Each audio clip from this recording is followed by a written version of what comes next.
Hello and welcome back to another episode of Critical Reactions with your host Bryan.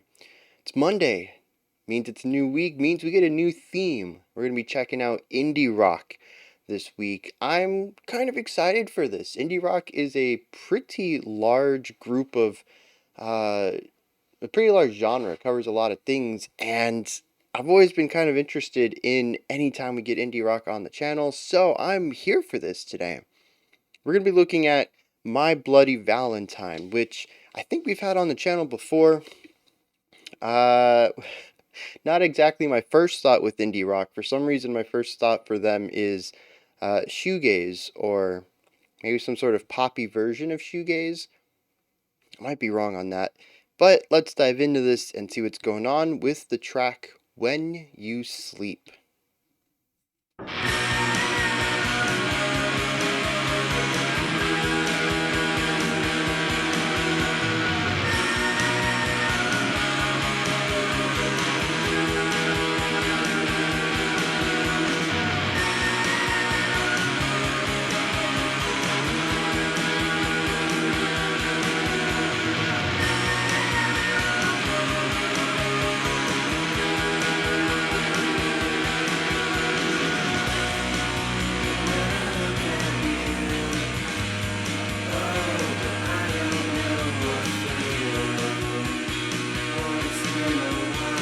Okay, I can kind of see an indie angle on this. The intro, not so much.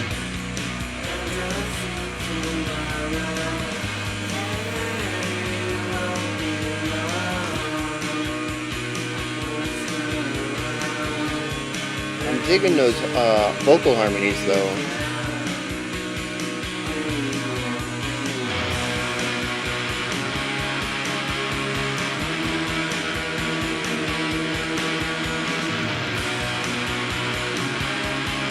Interesting tonality choices.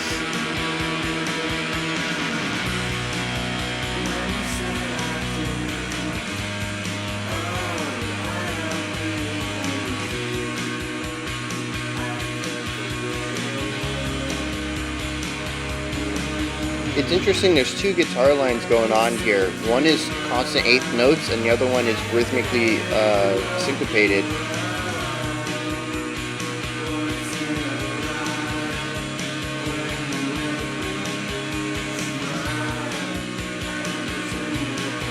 Yeah, the one that's eighth notes is like, it's more distorted. And the one that's more syncopated has a little bit of an acoustic edge to it, but I'm not sure if it's acoustic or just like a gritty clean.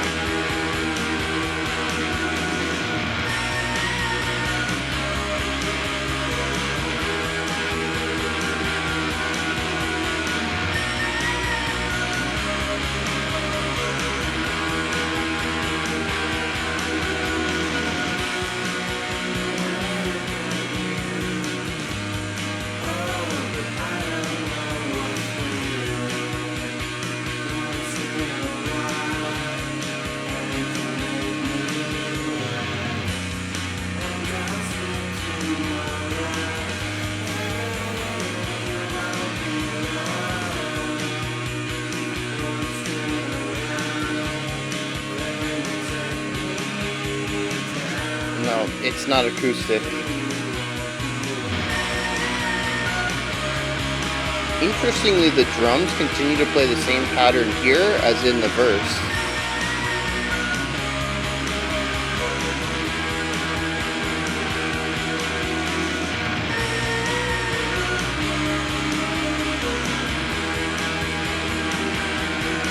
The microtonality in the synth line is very haunting, as is the vocal oohs and ahs.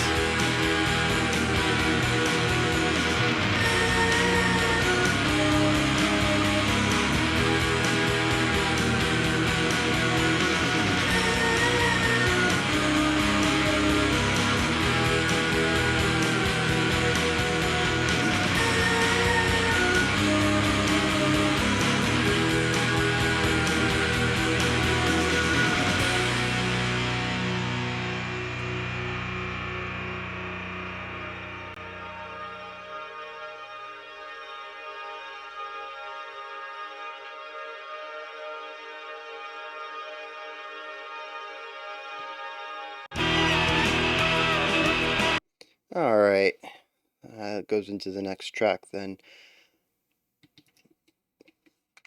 Um, so yeah, this is a song that does two things back to back to back to back. We have four verses and four no, they're ahs, aren't they? We have four ahs, and then four verses. Huh. So very cyclical in that manner.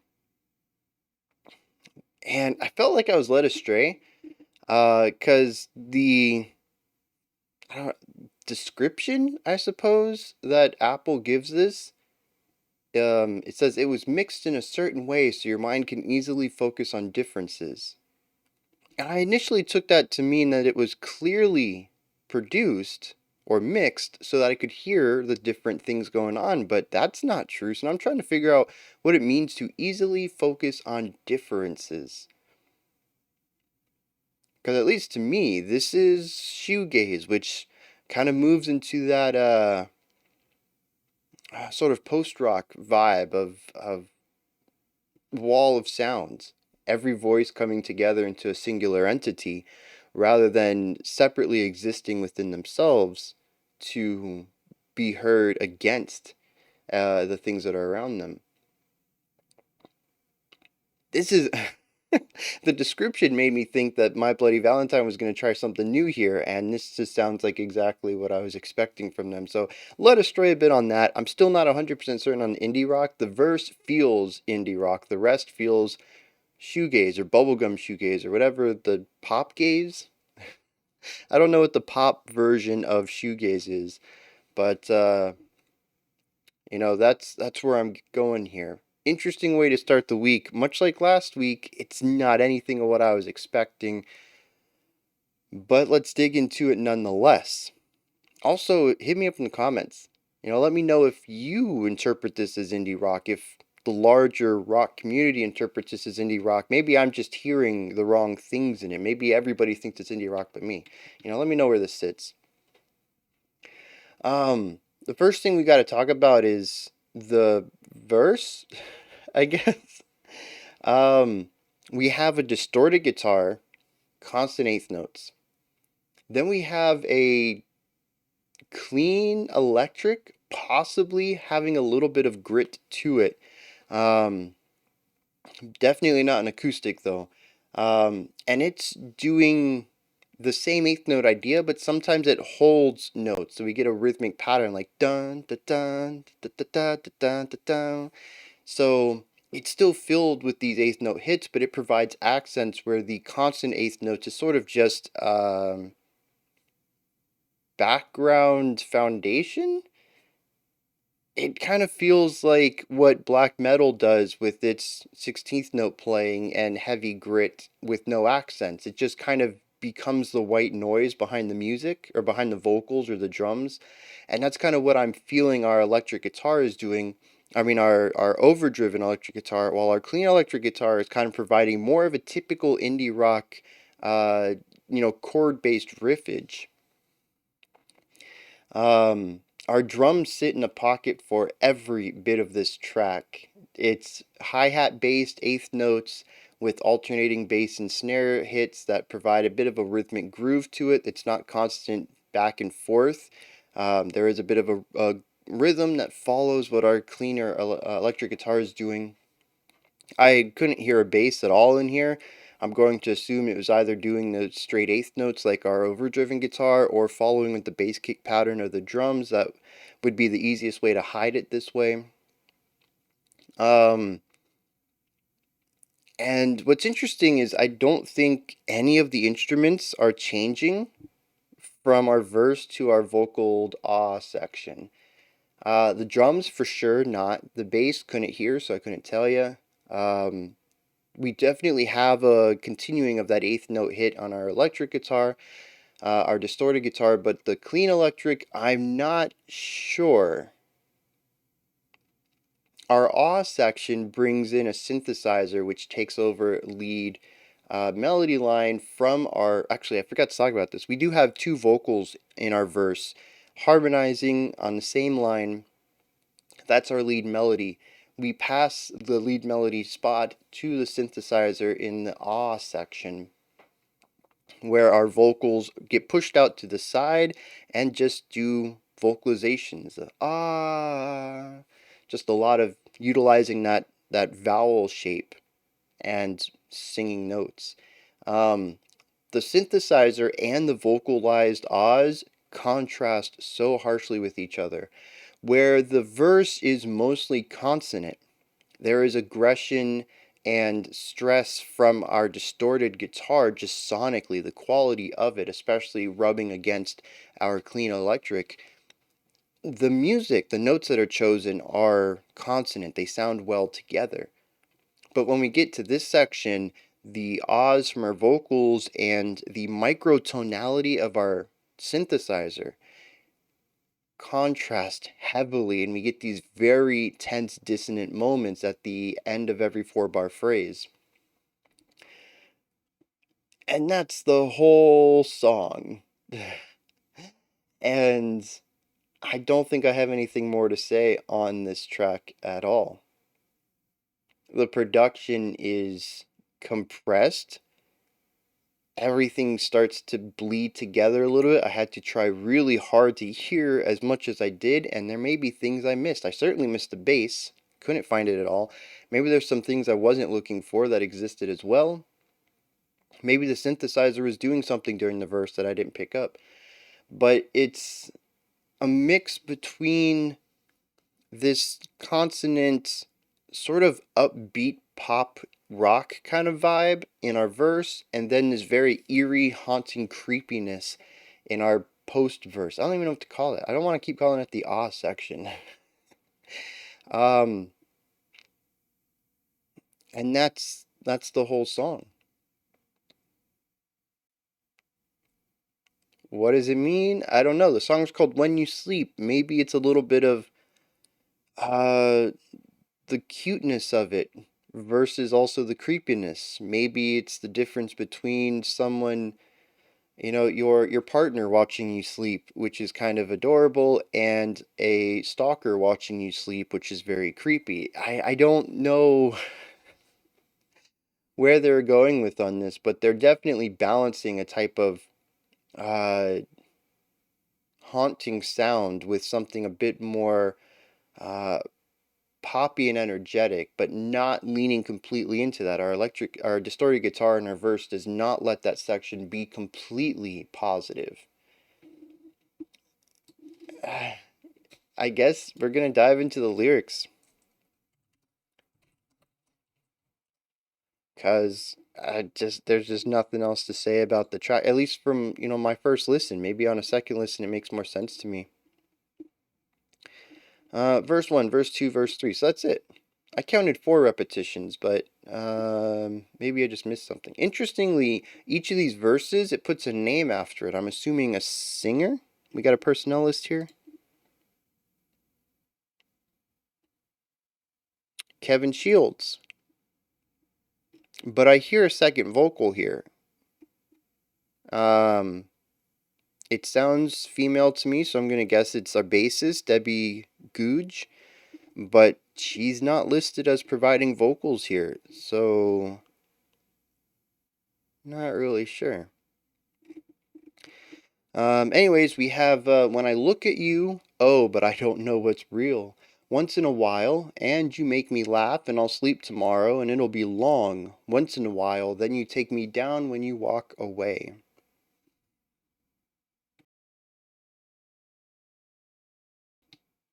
What? It's very scatterbrained. The lines don't lean into each other very well. There's not a good flow of thoughts here. When I look at you, it's not even when I look at you, I don't know what's real. It's when I look at you, but I don't know what's real. Like they're not connected. They should be, but there's an extra word in there that, I don't know, it implies a thought shift. Like you started one sentence and then in the middle of it, you're like, actually, I want to take this somewhere else. And you kind of sloppily turn the car. You steer the conversation somewhere else. And it's like, well, that segue wasn't great, but I guess we're here now.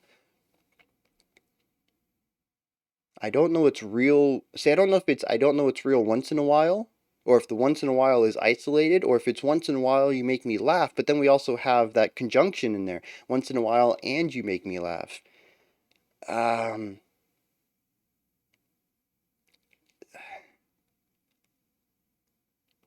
I look at you, I don't know it's real. Once in a while, you make me laugh. I'll sleep tomorrow. It won't be long. Once in a while, then you take me down when you walk away. That's the only cohesive combination of lines. You take me down when you walk away. Yeah, I don't know. This is a flurry of thoughts.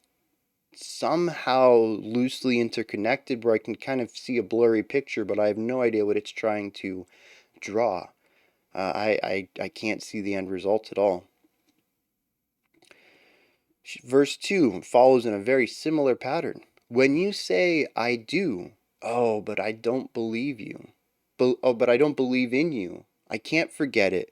When you sleep tomorrow, and it won't be long, once in a while, when you make me smile and you turn your long hair blonde.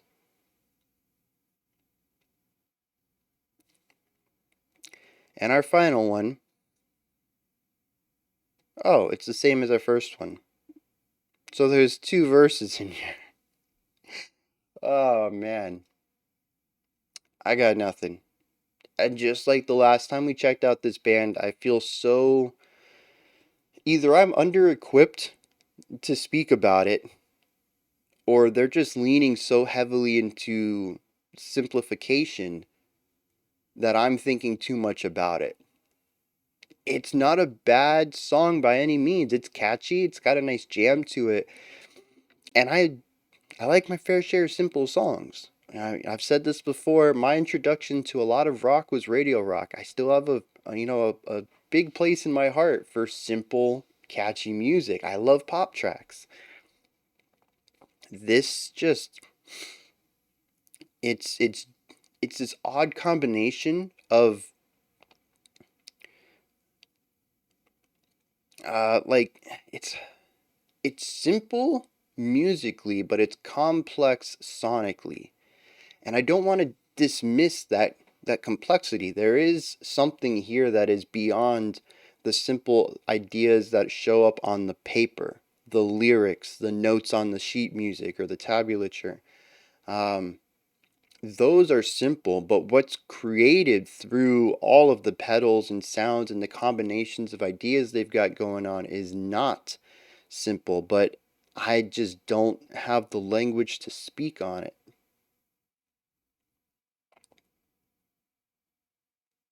So we're going to wrap this one up. Uh, Please hit me up in the comments. Let me know what you thought of this. If you can lend me any insight on this track. I think this is the second time this group has stumped me. And it's very humbling for sure. Let me know if you have insight on this track. I'm curious. I'm not curious if you guys have insight. I'm curious what their goals were, what they were attempting to achieve here, what the song is saying specifically, because I right over my head. Above the comment section, if you could, head into the description box. In there, you'll find a link for Linktree. Takes you to this menu right here. Has links for everything related to the channel, including multiple ways to support the channel, and a link to the Discord server, as well as so much more, such as my email and the music I make and the music I listen. Oh, actually, I think I got rid of that one. Anyways, there's a lot of stuff in there. Go ahead and check it out. Above that, if you could, like, subscribe, and ring the bell. I greatly appreciate all three. All right, we have a special selection coming up next. It is a almost 20-minute Joanna Newsom track, if I remember correctly. Definitely going to balance out this shorter reaction with a longer one. Otherwise, I'll be back tomorrow, 5 p.m. Eastern Standard Time, 9 p.m. UTC. No, no, no.